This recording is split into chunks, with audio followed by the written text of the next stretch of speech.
नमस्ते, good morning बच्चों। इससे पहले वाली क्लास में देखा था आपने, अगर दो सेम सॉल्यूशन को मिक्स करेंगे तो मोलैरिटी इक्वेशन यूज करते हैं, डिफरेंट सॉल्यूशंस है तो नॉर्मेलिटी इक्वेशन का यूज करते हैं। उसी को मैं यहाँ पे आपको बता रहा हूँ एक न्यूमेरिकल से। क्या लिखा मैंने? 0.5 molar solution of sulphuric acid having volume of 500 centimetre cube is mix with 0.10 molar solution of calcium hydroxide. Find the volume of calcium hydroxide required. यानी कहने का मतलब क्या है? सल्फ्यूरिक एसिड बच्चों एसिड है, कैल्शियम हाइड्रोक्साइड बेस है, तो यानी दोनों अलग अलग हैं। रिएक्टिंग सॉल्यूशन है तो नॉर्मेलिटी इक्वेशन का यूज करना। ये एसिड के लिए मान लो, ये बेस के लिए मान लो, या ये बेस मान लो, ये एसिड के लिए मान लो, चलेगा। मान लिया हमने एसिड के लिए माना। मोलरिटी कितनी है? रख दी 0.5। नॉर्मेलिटी लेनी है ना, तो molarity into N factor. N factor क्या आएगा एसिड का? 2, जितना एच देगा। वॉल्यूम 500 सेंटीमीटर क्यूब, वही रख लेते हैं, आंसर उसमें आ जाएगा। दूसरा सॉल्यूशन बेस है बच्चों, इसकी मोलरिटी 0.10। एन फैक्टर क्या होगा बेस के लिए? जितने हो जाएगा 2 इंटू वॉल्यूम। V2 फाइंड कर लेंगे। आगे समझ। ऐसे ही एक और न्यूमेरिकल देखते हैं, जहां 0.1 molar solution of HCl having volume 300 ml is mixed with 0.2 molar solution of HNO3 of volume 500 ml. Find molarity of resultant solution. देखो बच्चों, पहला HCl है, ये भी एसिड है। दूसरा जो HNO3 ये भी एसिड है। दोनों सेम है या नॉन रिएक्टिंग है, तो यहाँ पे मोलरिटी इक्वेशन ये लिख लेंगे ना। दो चीजें हैं तो M1V1, दूसरे के लिए M2V2 ऐड करके क्या आ जाएगा? M3V1 plus V2। समझ रहे हो? ये मान लो HCl के लिए हो गया, ये HNO3 के लिए होगा। रखते हैं। HCl के लिए मोलरिटी क्या है? 0.1 है। वॉल्यूम कितना है? 300 ml है। Plus M2।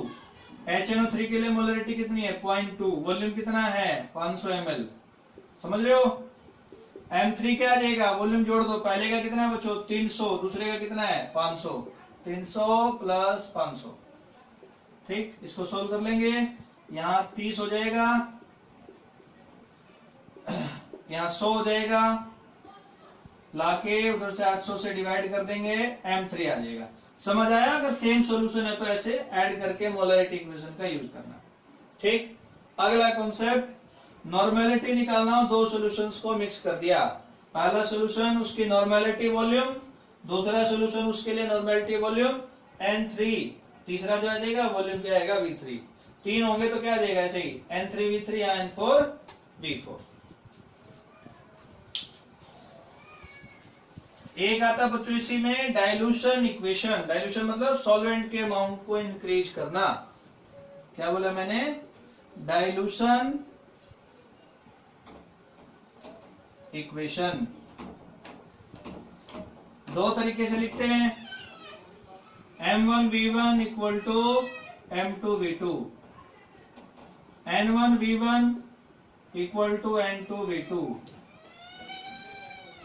ये 1 वाली टर्म है बिफोर डाइल्यूशन, 2 वाली टर्म है आफ्टर डाइल्यूशन। मतलब मैं समझाता हूं क्या इसका मतलब। मोलरिटी वॉल्यूम डाइल्यूशन से पहले, मोलरिटी वॉल्यूम डाइल्यूशन के बाद। मोलरिटी की टर्म में नॉर्मेलिटी वॉल्यूम डाइल्यूशन से पहले, नॉर्मेलिटी वॉल्यूम डाइल्यूशन के बाद। मोलरिटी वाले इक्वेशन को हम बोल देंगे बच्चों मोलरिटी इक्वेशन। नॉर्मेलिटी वाले इक्वेशन को बोल देंगे बच्चों नॉर्मेलिटी इक्वेशन। कैसे सर दिखते हो? देखो ये मोलरिटी वाली इक्वेशन मोलरिटी इक्वेशन, नॉर्मेलिटी वाली इक्वेशन नॉर्मेलिटी इक्वेशन। बच्चों आगे बढ़ते हैं। Molarity equation for reaction between two reactants. क्या बोला मैंने? Molarity equation for reaction between two reactants. ये क्या है? M1V1 डिवाइडेड बाय N1, बताता हूं अभी, M2V2 डिवाइडेड बाय N2।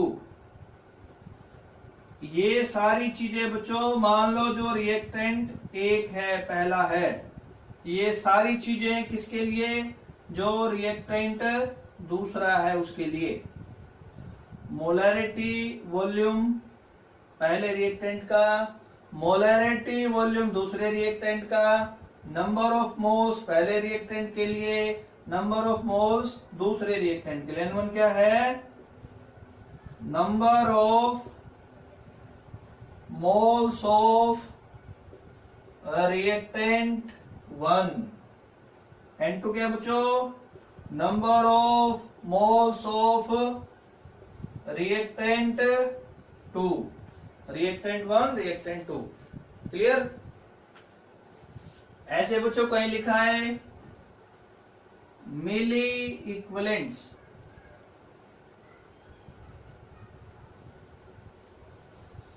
तो ग्राम इक्विवेलेंट आपने सुने ना बच्चों, ग्राम इक्विवेलेंट या इक्विवेलेंट।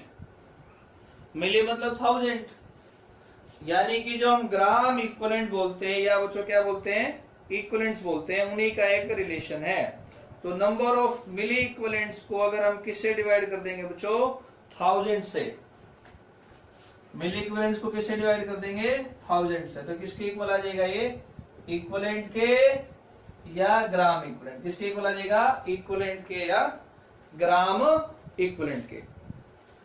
अगली कुछ छोटी छोटी बातें और इससे जुड़ी हुई बताता हूं आपको।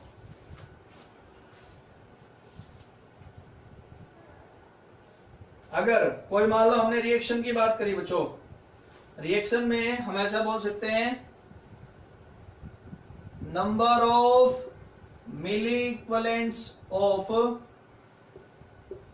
रिएक्टेंट, क्या बोला मैंने, number of milli equivalents of reactants equal to number of milli equivalents of products. जो कहने का मतलब ये बच्चों, रिएक्टेंट के मिली इक्विवेलेंट्स किसके इक्वल होंगे, प्रोडक्ट के मिली इक्विवेलेंट के इक्वल होंगे। कुछ छोटी छोटी बातें और इसी से रिलेटेड। अगर हमने एक एसिड को एक बेस के साथ मिक्स किया, तो उनमें से जो एक्सेस में होगा, मान लो एसिड है 1 लीटर और बेस है मतलब मान लो बच्चों 5 लीटर, तो उस मिक्सचर का जो मिली इक्विवेलेंट होगा कैसे आएगा, जो चीज एक्सेस में है उसके मिली इक्विवेलेंट में से जो चीज कम है उसका सब्सट्रैक्शन करना। अगर एसिड और बेस को हमने आपस में मिक्स किया, समझ आया, जो चीज ज्यादा है उसके मिली इक्विवेलेंट में से कम वाले का सब्सट्रैक्शन करना है। इसको भी लिखेंगे, if an acid is mix with a base then milli equivalents of mixture, क्या बोल रहा हूं मैं, मिली equivalents of mixture is difference in milli equivalents of excess substance, excess समझ गए ना, जो ज्यादा है, excess substance and which is present in less amount। ज्यादा वाली चीज में से कम को माइनस करना, जैसे एसिड ज्यादा है तो बेस को माइनस कर दो, बेस ज्यादा है तो उसमें से एसिड को माइनस कर दो। अगली बात है बच्चों, अगर मान लो क्या है कि आपने एसिड में एसिड मिक्स किया या बेस में बेस मिक्स किया है, पहले भी आया था ना केस, तो वहां पे मिक्सचर का मिली इक्विवेलेंट कैसे निकालना, तो वहां पे कैसे आएगा बच्चों, उन दोनों के मिली इक्विवेलेंट्स के सम के बराबर आएगा। एसिड में एसिड मिक्स हो या बेस में बेस मिक्स हो तो मिली इक्विवेलेंट्स मिक्सचर का कैसे आएगा, दोनों के सम के बराबर आएगा, क्योंकि वो रिएक्ट नहीं करते हैं, ये रिएक्ट करते हैं एसिड और बेस, इसलिए यहाँ पे डिफरेंस लेना। तो इसको भी लिखते हैं,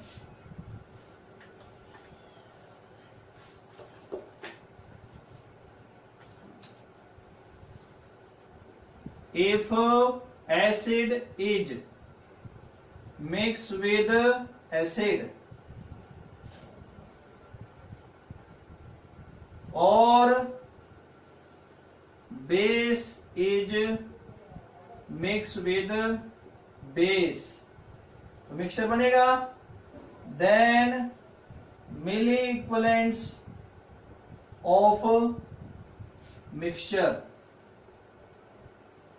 is equal to sum of milli equivalents of mixing substances। Mixing substances का मतलब समझ गए ना बच्चों, एसिड और एसिड या बेस और बेस। रीजन भी ऐसा क्यों है, दिख रहा है ना बच्चों क्या बोला मैंने, अगर मैंने एसिड को एसिड में मिक्स किया या बेस को बेस में मिक्स किया तो वहां पे मिली इक्विवेलेंट मिक्सचर का किसके इक्वल होगा, उन दोनों के मिली इक्विवेलेंट्स के सम के, क्योंकि दोनों आपस में रिएक्ट नहीं करते हैं। They do not react with each other, ऐसे इसको थोड़ा ध्यान करना। अब कुछ बातें और बच्चों इन्हीं से रिलेटेड अब देखते हैं कुछ मेथड जिनकी हेल्प से हम क्या बता सकते हैं, किसी भी सब्सटेंस का इक्विवेलेंट मास या इक्विवेलेंट वेट। क्या बोला मैंने, इक्विवेलेंट मास, वो कई दिन पहले था नॉर्मेलिटी में, number of gram equivalent dissolve per litre of solution is called normality. Gram equivalent कैसे निकालते थे, याद है, number of gram equivalents of solute given mass by equivalent mass. तो वो जो आपने पढ़ी वो सारी चीजें उन्हीं को यहाँ देखते हुए हम क्या करेंगे बच्चों, इक्विवेलेंट मास या इक्विवेलेंट वेट कैसे फाइंड कर सकते हैं उसका तरीका देखें। कई बच्चे कहेंगे वो था ना sir molecular mass by N factor, बिल्कुल था, वो आप यूज कर सकते हो जो जो चीजें बताई है। उनके अलावा सोल्यूशन के अलावा कहीं आ जाए तो हम कैसे बता सकते हैं, सोल्यूशन के अलावा उस molecular mass by N factor के अलावा और कौन सा मेथड हो सकता है वो पढ़ा रहा हूं मैं आपको, ठीक है, समझे मेरी बात। Molecular mass by N factor के अलावा क्या हो सकता है वो बता रहा हूं। क्या बोला मैंने, methods to determine equivalent, methods to determine equivalent mass और वेट। ठीक, दो तीन मेथड है बच्चों। पहले मेथड का नाम है हाइड्रोजन डिस्प्लेसमेंट मेथड। क्या नाम बोला मैंने, हाइड्रोजन डिस्प्लेसमेंट मेथड। हाइड्रोजन की हेल्प से इक्विवेलेंट मास को बताना। इसका एक फॉर्मूला है बच्चों, बिल्कुल छोटा सा, मास ऑफ मेटल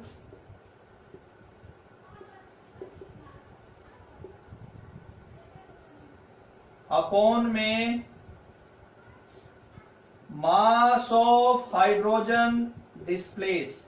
मेटल को जितना हाइड्रोजन डिस्प्लेस हुआ रिएक्शन में उसके मास से डिवाइड करना, इक्वल टू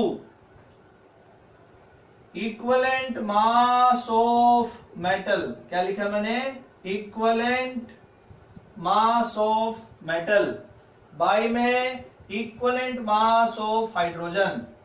किसी भी मेटल का इक्विवेलेंट मास कैसे आएगा बच्चों, इसको भी ध्यान करना है, उस मेटल का एटॉमिक मास बाय में उसकी वैलेंसी। एटॉमिक मास को किससे डिवाइड करना, अगले यूनिट में काम आएगा इक्विवेलेंट मास निकालने के लिए, उसका एटॉमिक मास बाय में वैलेंसी। हाइड्रोजन का इक्विवेलेंट मास 1 आ जाएगा, 2 एटम, 2 हुआ, एक हाइड्रोजन की एक वैलेंसी दूसरे की एक वैलेंसी, 2 को 2 से डिवाइड करोगे तो इसका इक्विवेलेंट मास आप कितना रख सकते हैं, 1। पहला समझ आया बच्चों मेथड। दूसरा ऐसे पढ़ लेंगे हम ऑक्साइड मेथड, यानी ऑक्सीजन की हेल्प से। बच्चों ऑक्साइड मेथड बिल्कुल जैसे हाइड्रोजन वाला फॉर्मूला था बच्चों वैसे लिखा जाएगा। लिखते फॉर्मूला होगा यहाँ पे, मास ऑफ मेटल अपॉन में mass of oxygen equal to mass of metal by mass of oxygen equal to equivalent mass of metal by में equivalent mass of oxygen, oxygen मतलब बच्चों क्या बात करनी है, O2 की। तो लिखेंगे क्या मेथड है, mass of metal by mass of oxygen O2 equal to equivalent mass of metal, जो पढ़ाया था अभी वैसे निकालना है, बाय में इक्विवेलेंट मास ऑफ ऑक्सीजन 8 आ जाएगा, metal by oxygen equivalent mass of metal by में इक्विवेलेंट मास ऑफ ऑक्सीजन। अगला मेथड है बच्चों क्लोराइड मेथड, क्लोराइड मतलब क्लोरीन का यूज करते हुए। तीसरा बच्चों क्लोराइड मेथड, बस यहां ऑक्सीजन की जगह क्लोरीन आ जाएगा। आप सबने सुना ना क्लोरीन Cl 35.5 इसका एटॉमिक मास होता है, तो इसका यूज करते हैं बच्चों, इसको अप्लाई करते हुए देखेंगे क्या आएगा।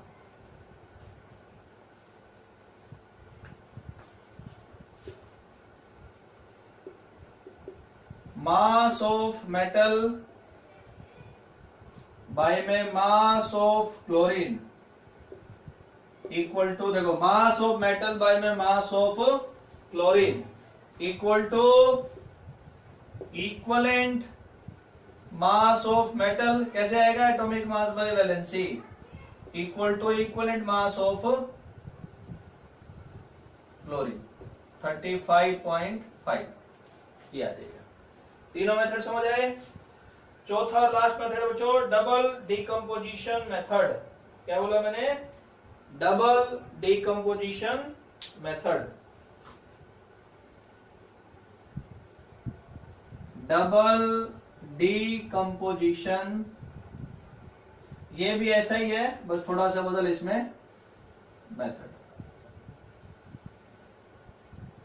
आपने सुना होगा डबल डिस्प्लेसमेंट, जहां पे 10th क्लास में 2 आयन का एक्सचेंज होता है, उसी को बोल सकते हैं एक तरह से, वैसे ही है। एक रिएक्शन से समझते हैं, ए बी ने रिएक्ट किया सी डी के साथ, ठीक है, A plus B, A B plus में सी प्लस डी, इनकी आपस में बच्चों क्या हुई, रिएक्शन हुई और 2 आपके प्रोडक्ट बन गए। इससे अलग कोई भी मान सकते हो आप, P Q E D A D, मैं थोड़ा उसको भी समझाने की कोशिश करता हूं कैसे क्या बनेगा।